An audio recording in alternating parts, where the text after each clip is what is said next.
Salut à tous, aujourd'hui je vais aborder le sujet des crimes dits d'honneur, puisque selon Human Rights Watch, il y a eu une recrudescence ces derniers temps, et notamment en raison du confinement dû à la crise du coronavirus.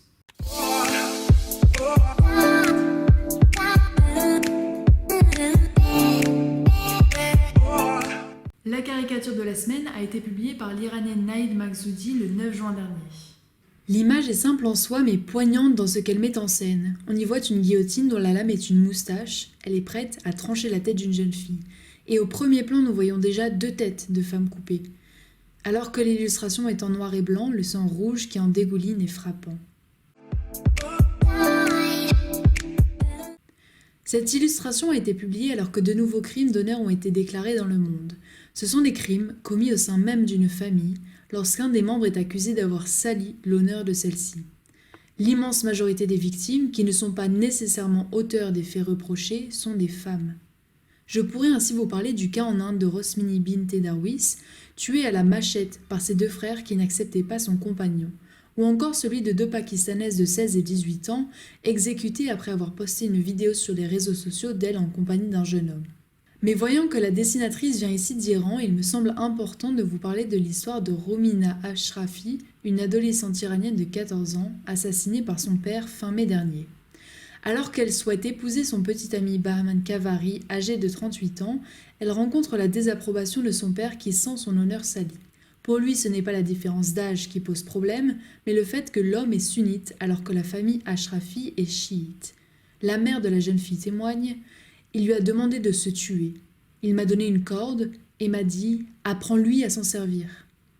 Romina s'est alors enfuie en laissant une lettre dans laquelle elle déclare « Papa, considère-moi morte, toi qui as voulu ma mort ».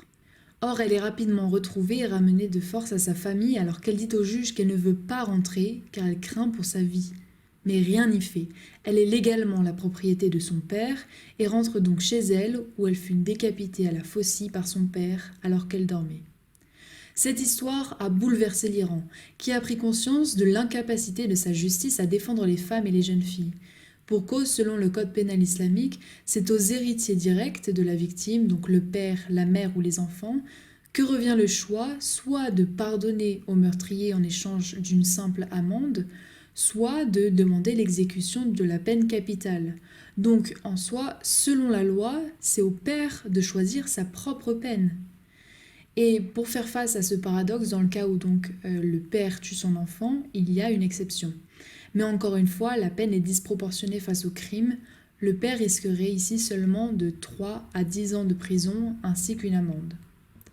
Après ce drame en Iran, un projet de loi pour la sécurité des femmes a enfin été adopté le 7 juin dernier.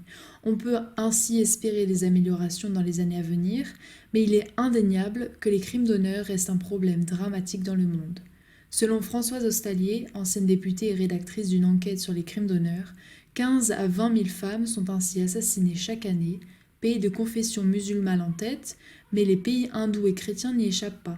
La religion, instrumentalisée, apparaît alors comme un élément légitimant le crime. J'en profite pour vous encourager à regarder le documentaire A Girl in the River qui a reçu l'Oscar du meilleur court-métrage documentaire en 2016 et qui suit l'histoire d'une jeune pakistanaise qui a survécu à une tentative d'assassinat d'honneur. ਇਹਨੇ ਦਿਮਾਗ ਦੇ ਉੱਤੇ ਇੰਜ ਨਜ਼ਦੀਕ ਰੱਖੀ ਦਿਮਾਗ ਦੇ ਉੱਤੇ ਰੱਖੀ ਹੈ ਤੇ ਮੈਂ ਥੋੜਾ ਸਰ ਇੰਜ ਕੀਤਾ ਬਸ ਥੋੜੀ ਗਰਦਨ ਹਲਾਈ ਹੈ ਥੋੜੀ ਸਾਰੀ ਥੱਲੋਂ ਇੰਜ ਸੰਗ ਚਾਚੂ ਨੇ ਸੰਗ ਦਬਾਇਆ ਮੇਰਾ ਕਹਿੰਦਾ ਲੈ ਮਾਰ ਤੇ ਮੈਂ ਲੇਕਿਨ ਥੋੜੀ ਸਾਰੀ ਇੰਜ ਗਰਦਨ ਦਬਾਈ ਹੈ ਆਪਣੀ ਤੇ ਲੇਕਿਨ ਇਧਰੋਂ ਲੰਘ ਇਹਨਾਂ ਨੇ ਅਸੀਂ ਮਾਰ ਗਏ ਇਹਦੇ ਲਾ ਕੇ ਫਿਰ ਉਹਨਾਂ ਨੇ ਤਰੋੜੇ ਦੇ ਵਿੱਚ ਬੋੜੀ 'ਚ ਬੰਦ ਕਰਕੇ ਮੈਨੂੰ ਨਹਿਰ 'ਚ ਫੈਂਕ ਦਿੱਤਾ